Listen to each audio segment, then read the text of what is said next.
the man in the moon came tumbling down and inquired the way to Norwich. He went by the south and burned his mouth with eating cold peas porridge. What? Have you never heard the story of the man in the moon? Then I must surely tell it, for it is very amusing, and there is not a word of truth in it.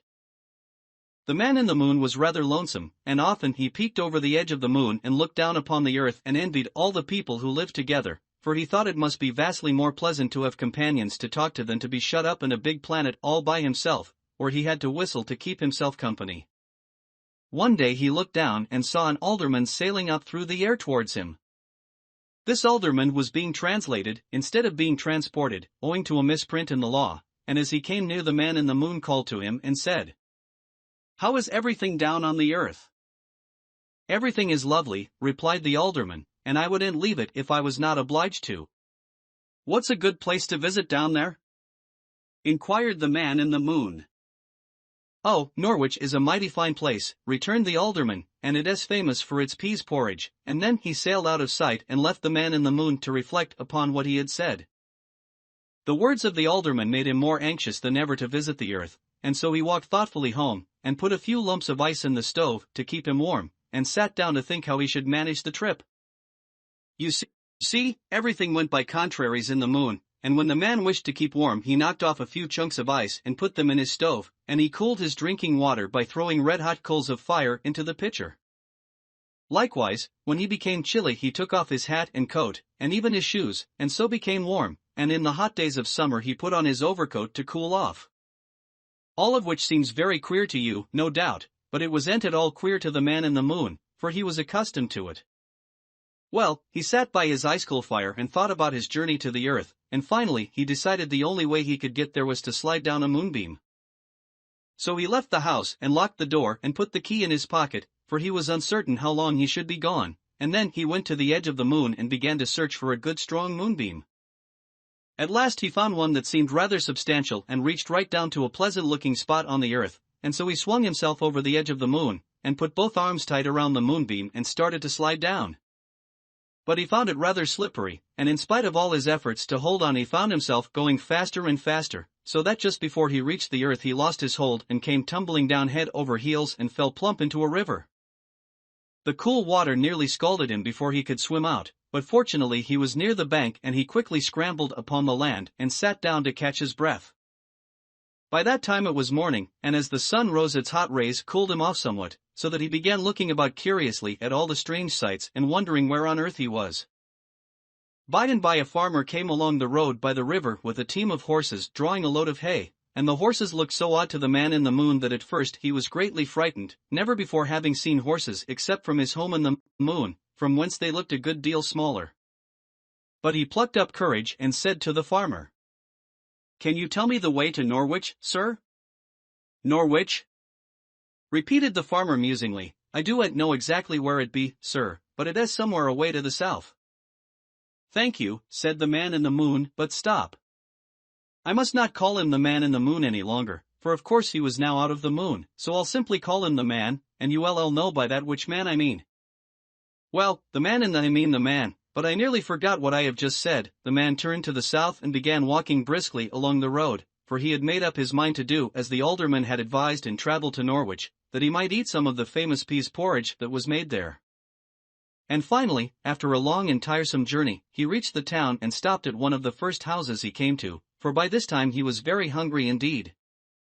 A good-looking woman answered his knock at the door, and he asked politely, "Is this the town of Norwich, madam?" "Surely this is the town of Norwich," returned the woman. "I came here to see if I could get some peas porridge," continued the man, "for I hear you make the nicest porridge in the world in this town." "That we do, sir," answered the woman, "and if you will step inside I'll give you a bowl, for I have plenty in the house that is newly made."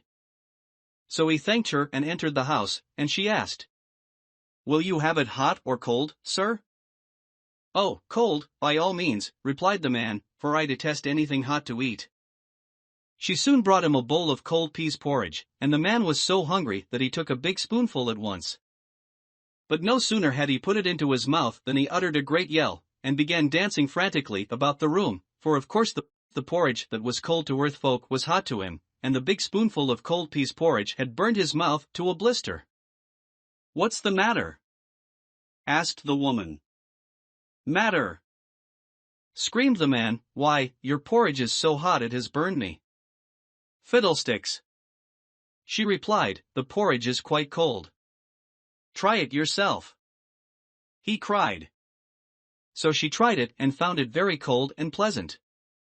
But the man was so astonished to see her eat the porridge that had blistered his own mouth that he became frightened and ran out of the house and down the street as fast as he could go. The policeman on the first corner saw him running, and promptly arrested him, and he was marched off to the magistrate for trial. "What is your name?" asked the magistrate. "I haven't any," replied the man, for of course as he was the only man in the moon it wasn't necessary he should have a name. Come, no nonsense," said the magistrate, "you must have some name. Who are you?" "Why, I'm the man in the moon."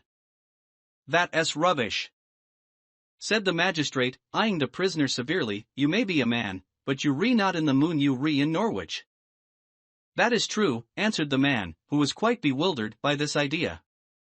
"And of course you must be called something," continued the magistrate. "Well, then," said the prisoner, "if I'm not the man in the moon I must be the man out of the moon, so call me that." "Very good," replied the judge. "Now, then, where did you come from?" "The moon." "Oh, you did, eh? How did you get here?" "I slid down a moonbeam." "Indeed. Well, what were you running for?"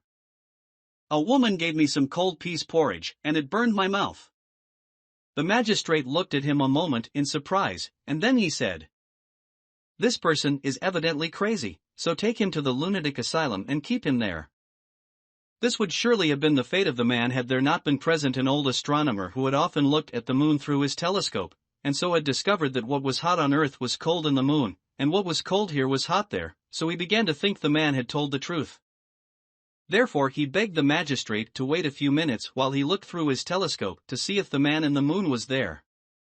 So, as it was now night, he fetched his telescope and looked at the moon and found there was no man in it at all. "It seems to be true," said the astronomer, "that the man has got out of the moon somehow or other. Let me look at your mouth, sir, and see if it is really burned." Then the man opened his mouth, and everyone saw plainly it was burned to a blister. Thereupon the magistrate begged his pardon for doubting his word, and asked him what he would like to do next. "I'd like to get back to the moon," said the man, "for I do like this earth of